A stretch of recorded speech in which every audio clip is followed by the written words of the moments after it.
지난주는 우리가 어린이 주일로 그렇게 또 우리 총회적으로도 그렇게 지키고 우리 교회도 그렇게 지켰습니다.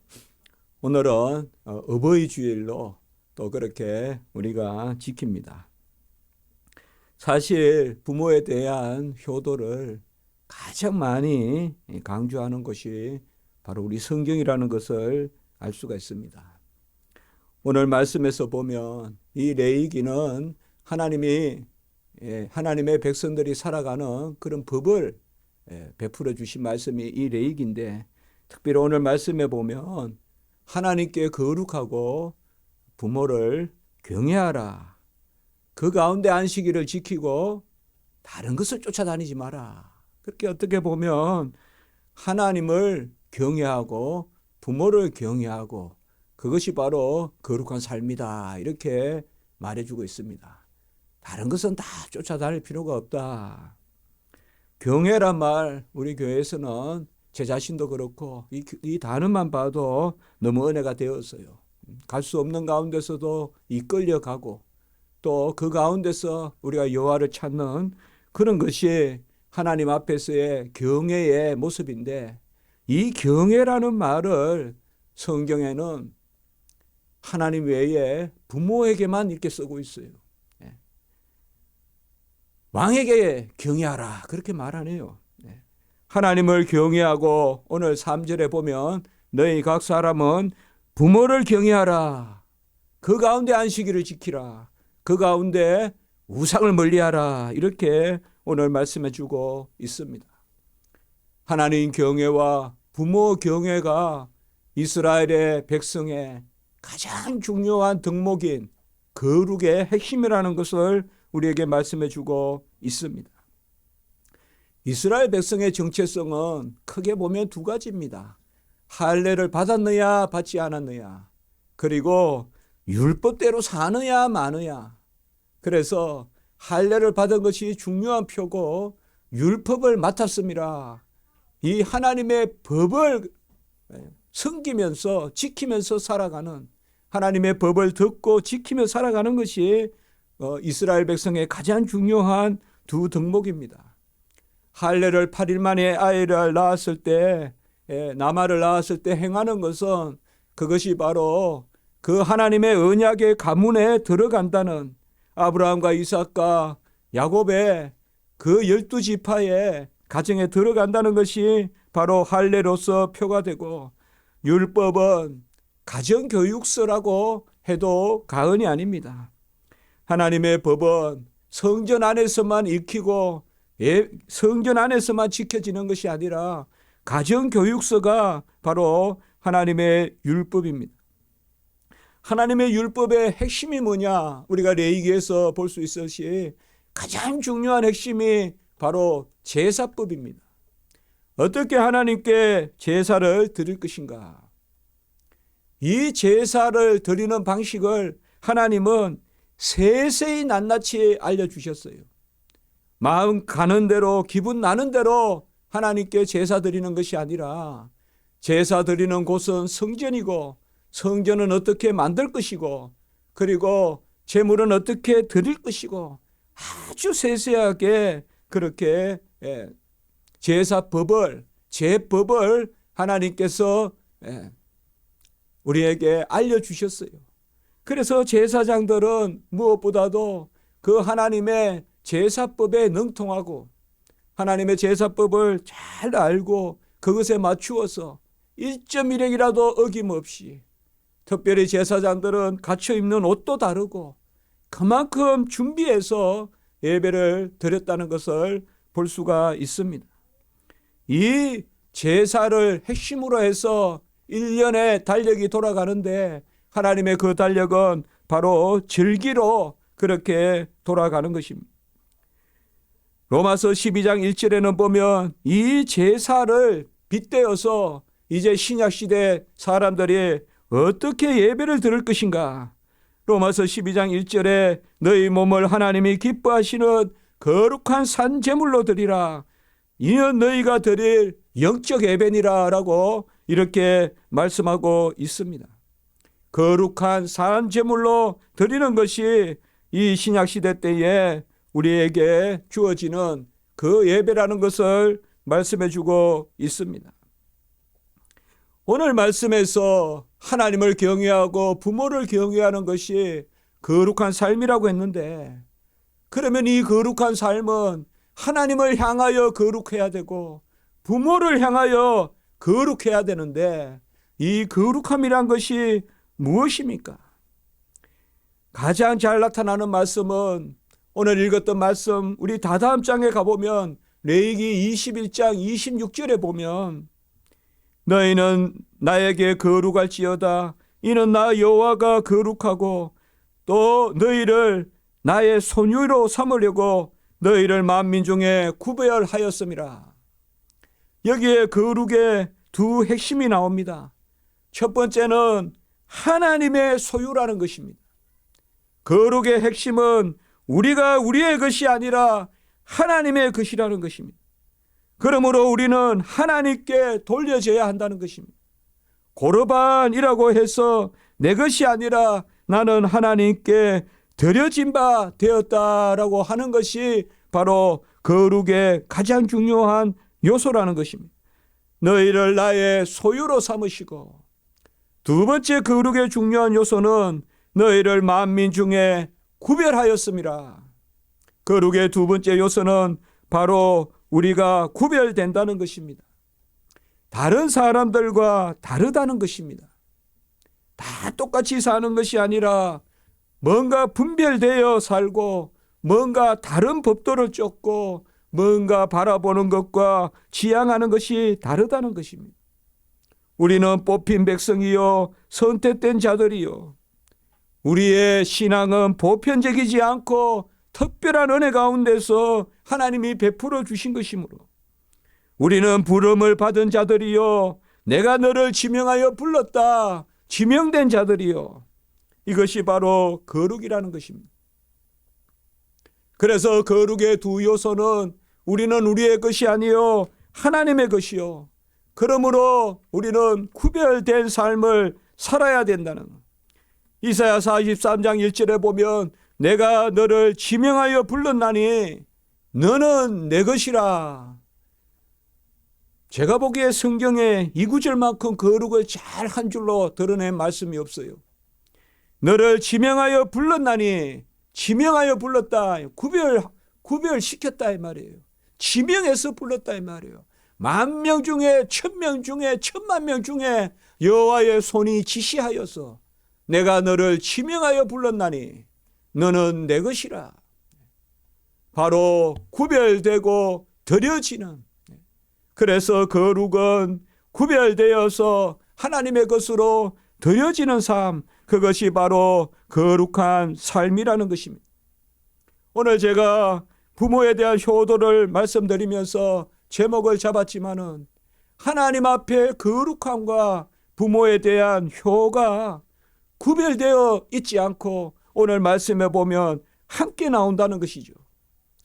우리가 부모 앞에서도 이러한 거룩함의 본질을 지켜야 됩니다. 우리는 누구에게 속한 것이냐 이 말이에요. 우리는 어디에서 났느냐, 그것을 우리가 잘 알아야 된다는 것입니다. 우리는 우리의 가정에서 태어난 것이고, 우리는 부모님이 낳은 것이, 부모님이 우리를 낳아주셨어요.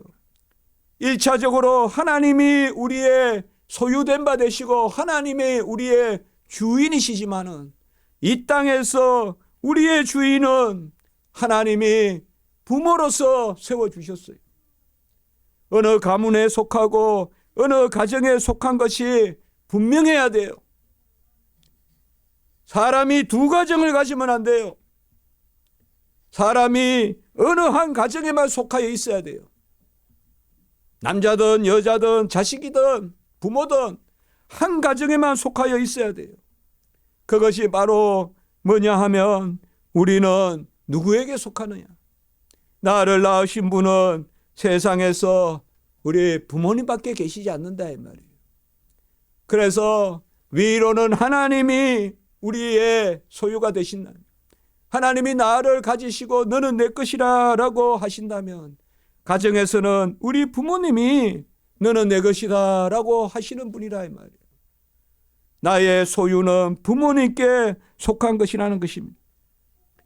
그리고 하나님께 구별되어 드리는 그 모습은 바로 가정에서는 우리가 부모에게 구별되어 드려지는 그 자리에 우리가 서야 된다는 것이에요.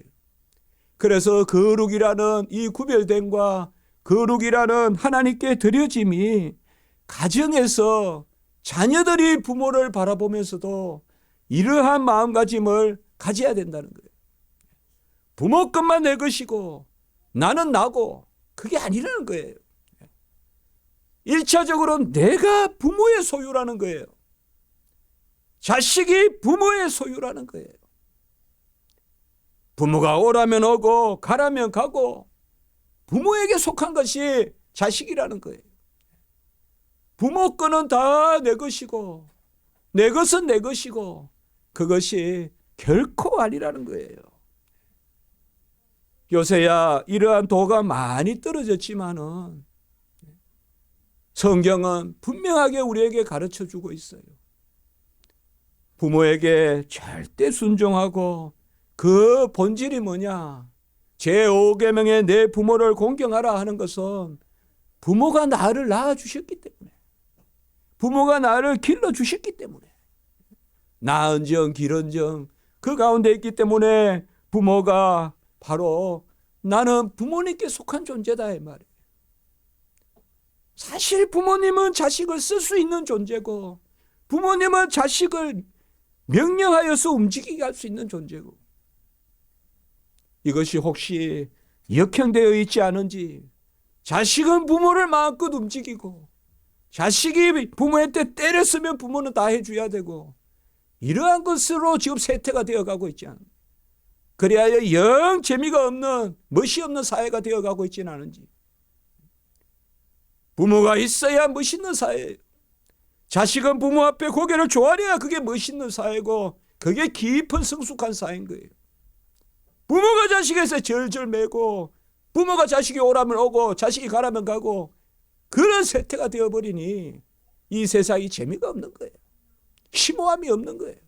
너무 얇아지고 너무 일천한 세상이 되어가고 많은 거예요. 여호와가 우리가 여호와께 속하여 있듯이 나는 너희의 하나님이로라. 요새 우리가 금요일날 출애굽기 말씀을 보지만은 모세가 바로에게 하나님의 말씀이 이 이스라엘 백성은 나의 백성이니 이 백성을 허락하여서 강약길로 가서 제사 드리고 절기를 지키게 하라, 그렇게 말씀하잖아요. 여호와는 바로 우리를 자기 백성 삼아 주시고 우리의 하나님이 되시는 것입니다. 레위기 26장 12절에도 보면 나는 너희 중에 행하여 너희 하나님이 되고 너희는 내 백성이 될 것이라, 이렇게 소유를 분명하게 하고 있습니다. 성도의 삶의 가장 기본은 내가 어디에 속하여 있는가, 내가 어디에 속하여 있는가. 가정의 자녀의 가장 기본은 내가 어느 가정에 속하여 있는가.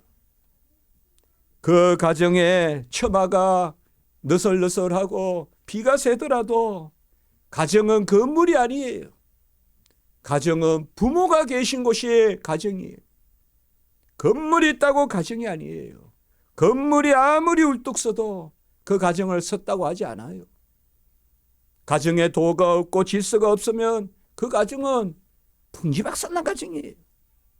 건물이 아무리 넓고 옛날로 말하면 함석이 너덜너덜 해가지고 여기저기 비가 새도 안방에서 그 아버지의 기침 소리가 그 마당까지 지배하는 그러한 도가 있어야 돼.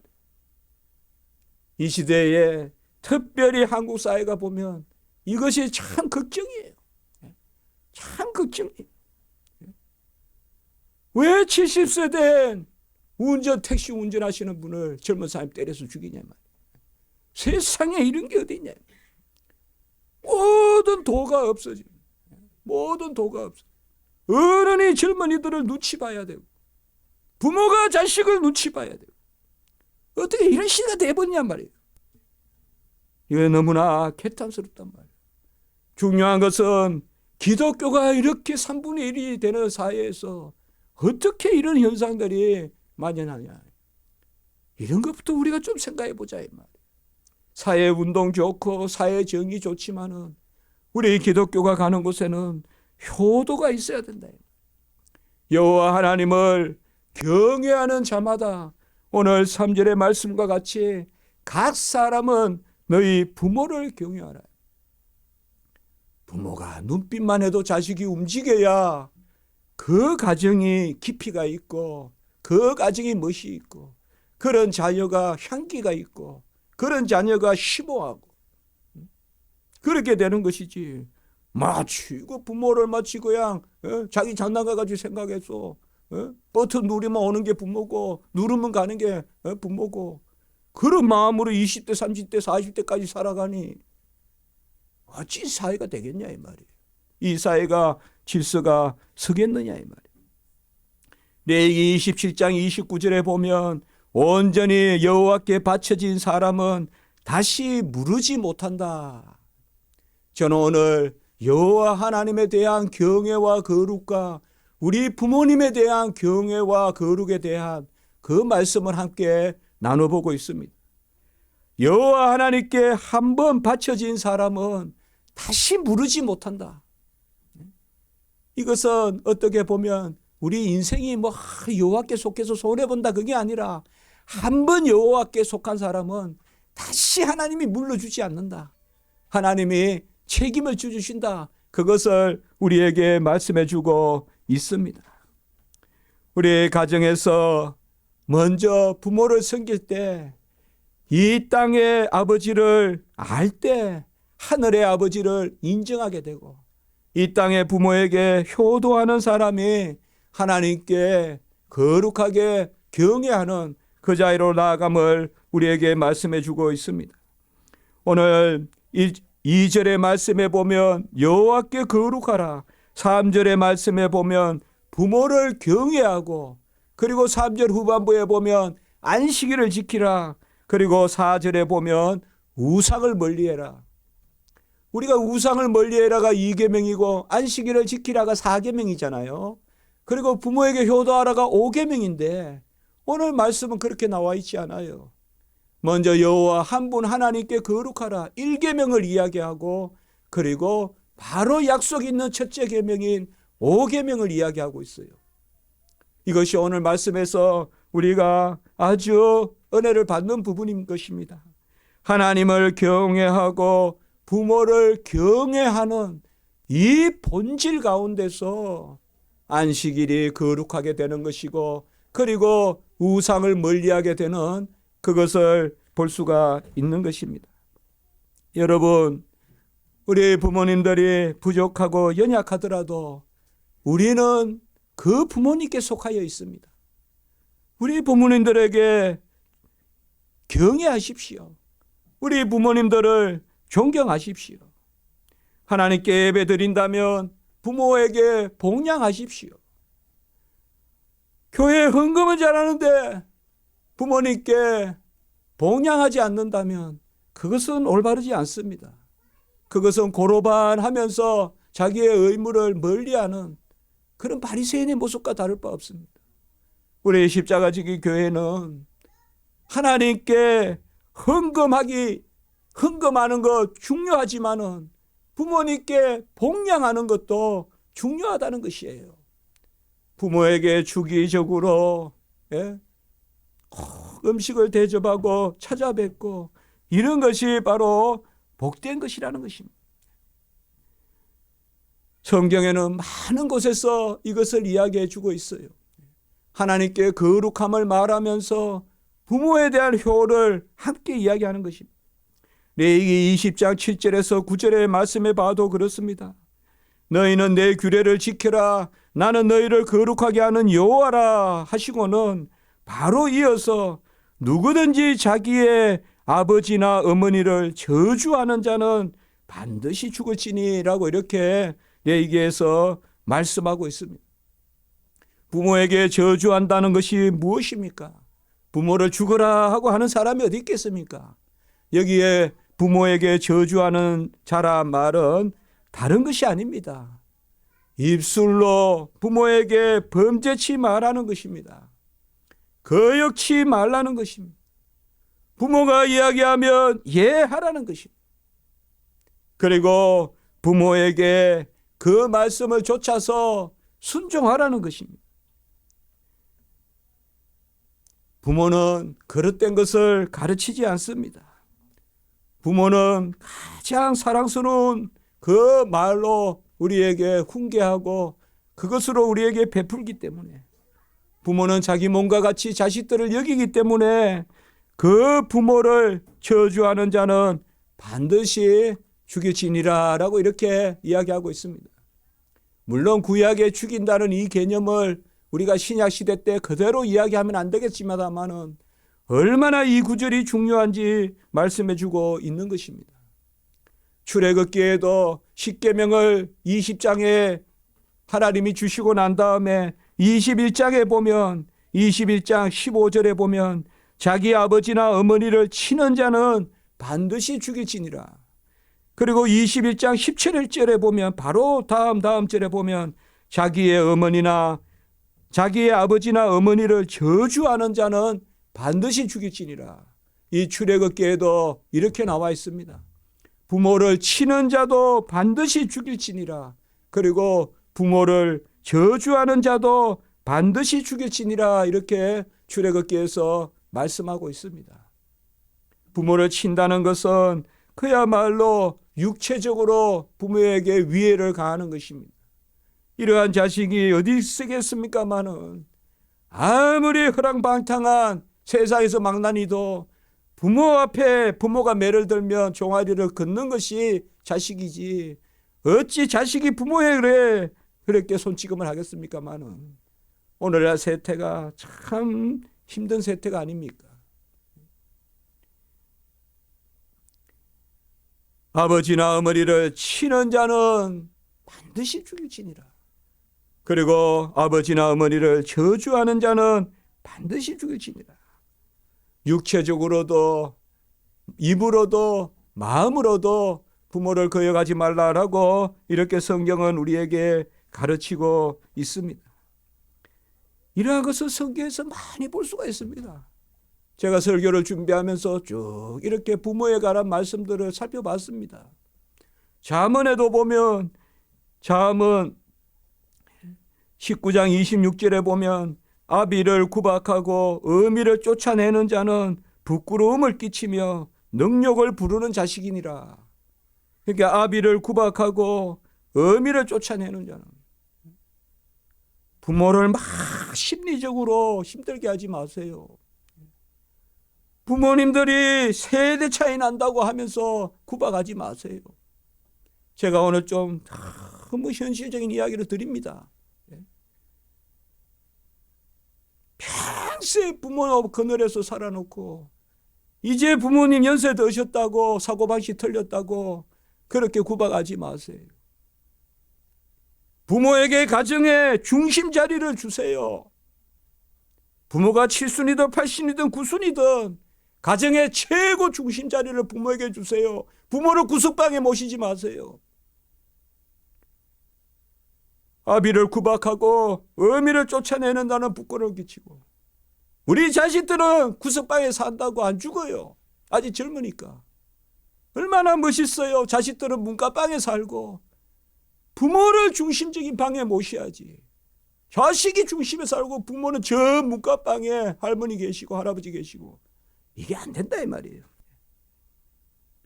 잠언 30장 11절 12절도 또 나옵니다. 아비를 저주하며 어미를 축복하지 아니하는 자는, 같이 합니다. 부모를 축복하라, 축복하라라고 이렇게 이야기하고 있습니다. 그러한 자는 자기 자신의 더러움을 모르는 자다라고 이렇게 말씀하고 있습니다. 부모를 경외하는 것이 바로 거룩함입니다.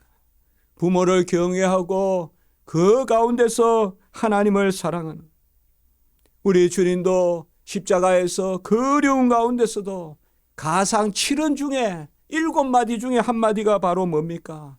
내 어머니를 부탁한다는 것입니다. 마리아를 사도 요한에게 부탁한 것을 볼 수가 있습니다.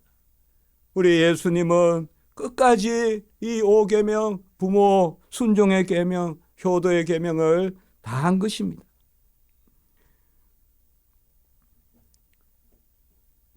오늘 말씀에 부모를 경외하라. 그러면 이 경외가 무엇일까요? 제가 아까 말씀을 드렸죠. 성경에서 경외하라라는 것은 하나님과 부모에게만 사용되는 단어다.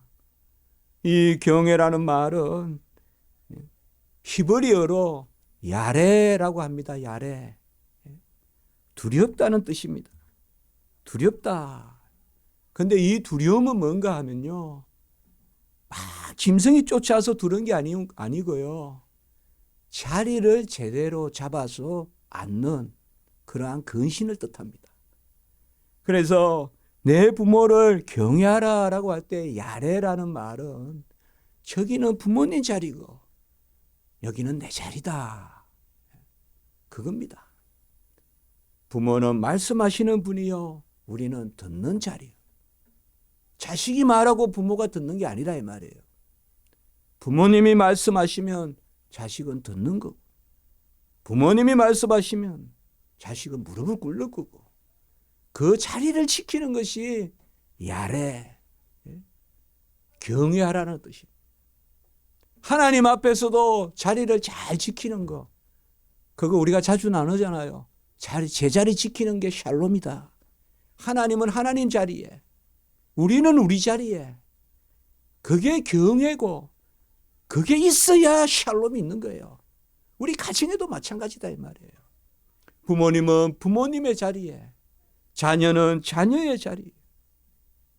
분명히 우리 자녀들 가르치세요. 크게 키우려면 자녀들 잘 가르치세요. 자녀들. 누가 봐도 야, 저 자녀 잘 자랐다. 그런 사람이 대성해요. 야, 저 자녀 잘 자랐다. 어릴 때부터 정말 자기 자리를 알면서 저렇게 잘 키웠다. 저 부모가 잘 키웠다. 저 집에 가정교육 제대로 됐다. 그런 말 들어야 돼요. 왜 성도들이 그런 말 못 듣습니까? 하나님 교회는 잘 가는데 자식들은 왜 그런 말 들었습니까? 우리가 교회도 잘 가고 자식들도 참 교육 잘 시켰다. 그 자녀 교육 다른 거 아니에요. 같이 합니다. 경외. 경외. 먼저 하나님 앞에 자기 자리를 아는 사람은 부모 앞에도 자기 자리를 알아요. 이 경외라는 말이 신약 시대에 가보면요, 우리가 디모데전서 3장 16절에 보면 크도다 경건의 비밀이요, 경건이라는 뜻이에요. 이거는 신약은 우리가 유세베이야라고 합니다. 그래서 구약에서 두려움이란 단어가 자기 자리를 지키는 거라면 신약에서는 경건, 유세베이야 이렇게 사용되는 단어입니다.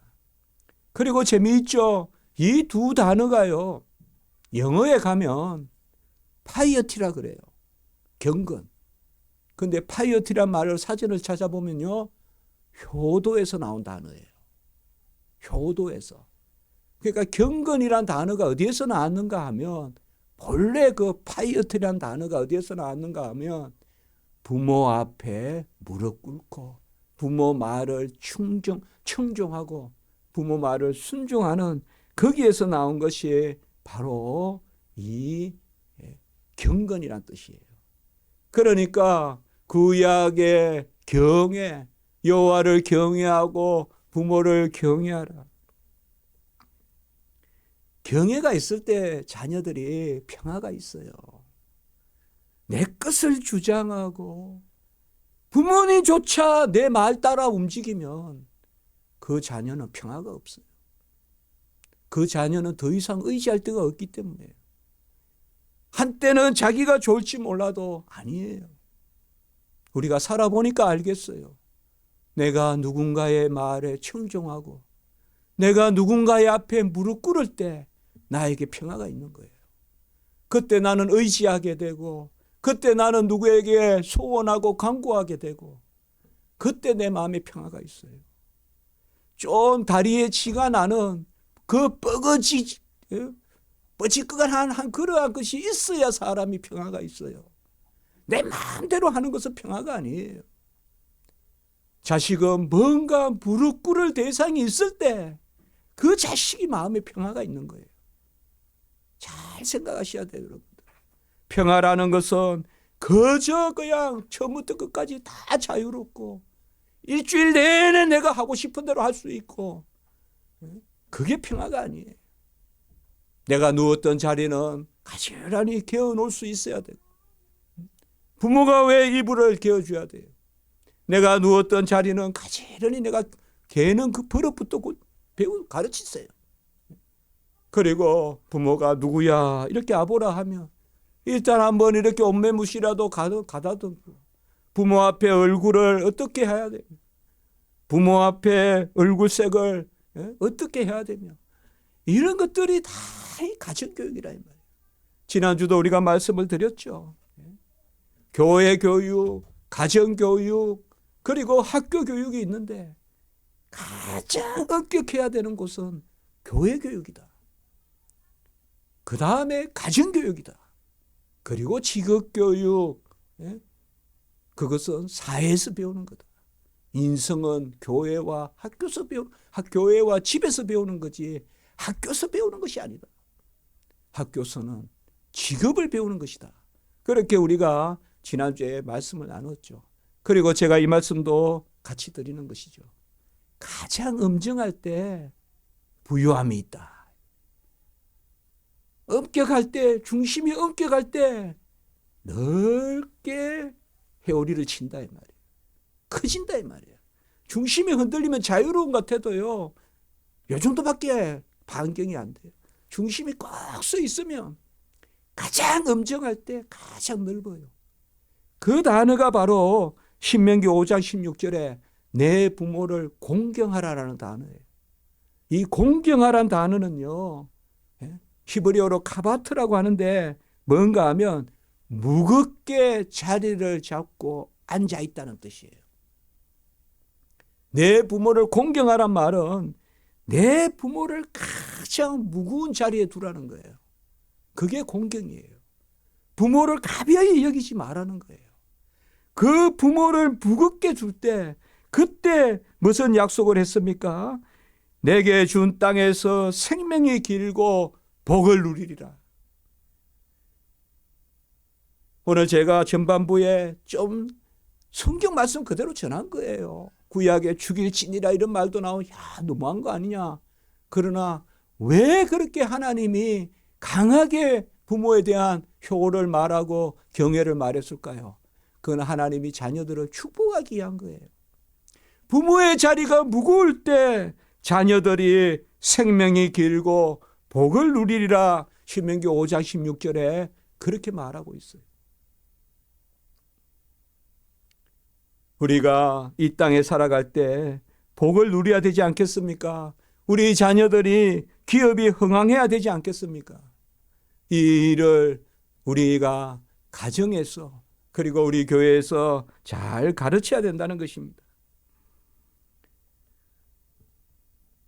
에베소서 6장 1절에서 3절까지 보면 주 안에서 너희 부모에게 순종하라 이것이 옳으니라.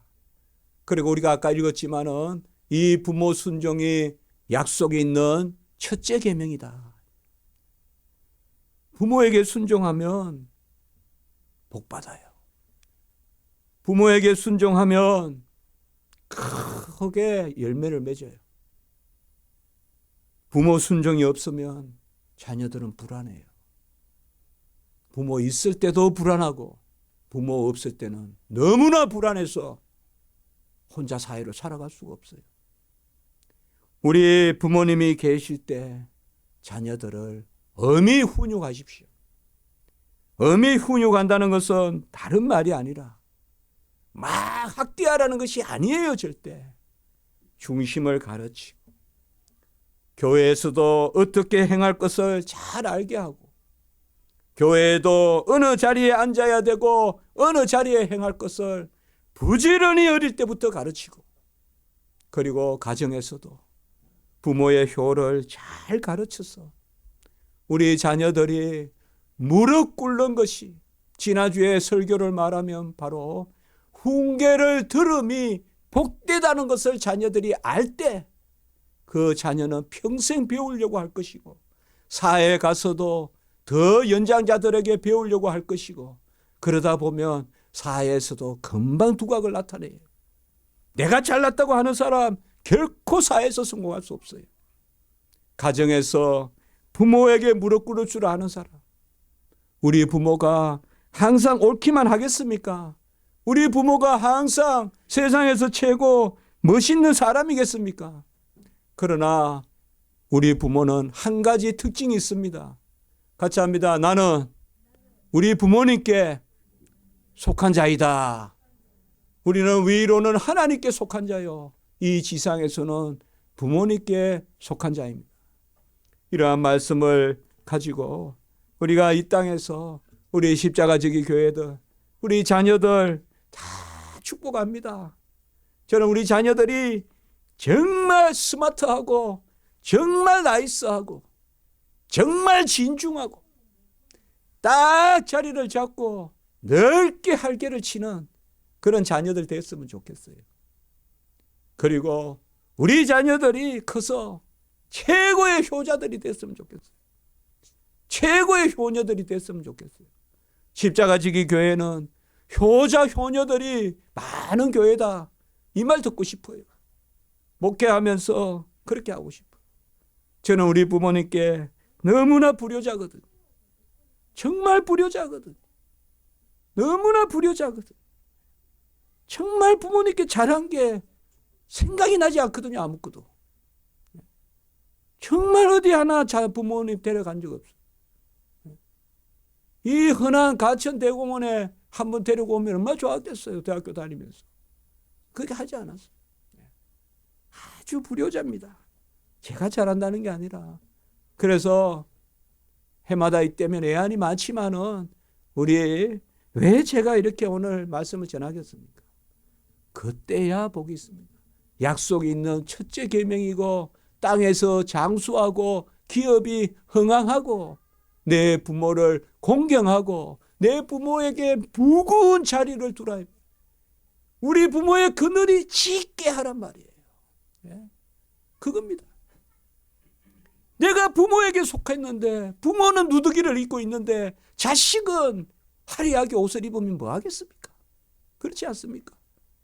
내가 부모에게 속했다면, 부모가 화려한 옷을 입고 있으면 자식은 누더기를 입고 있어도 내가 부모에게 속했기 때문에 나는 관계없어요. 나는 누더기 입고 있어도 부모가 화려한 옷을 입고 있으면 나는 그 부모님에 따라 영예롭지만은, 나는 화려한 옷을 입고 나는 맛있는 음식을 먹는데 부모는 그냥 거친 음식을 드시고 그냥 삼배 같은 걸 걸치고 계시다면 아무리 자녀가 잘 입어도 업신여김 당하죠. 그게 아까 자문의 말씀이에요. 너의 더러움을 드러내는 것이다. 그렇게 이야기한 거거든요. 그래서 우리가 부모에게 효도하고 그렇게 하면 좋겠어요. 기도드리겠습니다. 거룩하고 자비로우신 하나님 아버지, 오늘 말씀을 통하여서 여호와를 경외함과 부모를 경외함이 함께 있고, 그 가운데 안식일을 거룩하게 지키고 또 우상을 멀리하라고 말씀해 주셨습니다. 하나님, 우리 부모님들 불쌍히 여겨주시고, 이미 옆에 계시지 않은 부모님들도 계시지만 또 육신의 부모님들, 또 우리 건속들, 우리 가족들, 우리에게 속한 가정의 모든 분들 위에 은혜 위에 은혜를 더하여 주시고, 또 우리 자녀들도 어릴 때부터 자리를 잘 알게 하시고 하나님을 섬기고 부모를 아버지여 잘 공경하고 복양하는 그런 우리 자녀들로 자라갈 수 있도록 도와주시옵소서. 세상에 가장 귀한 것이 하나님 예배드리고 부모 섬기는 거라는 것을 알게 하시고, 그때만 사람이 참으로 고귀해진다는 것을 우리 자녀들이 알 수 있도록 하나님 도와주시옵소서. 이 땅의 부모님들 불쌍히 여겨주시고, 이 때에 다 가정마다 회복되게 하시옵소서. 구주 예수 그리스도 이름으로 감사하며 기도드리옵나이다. 아멘.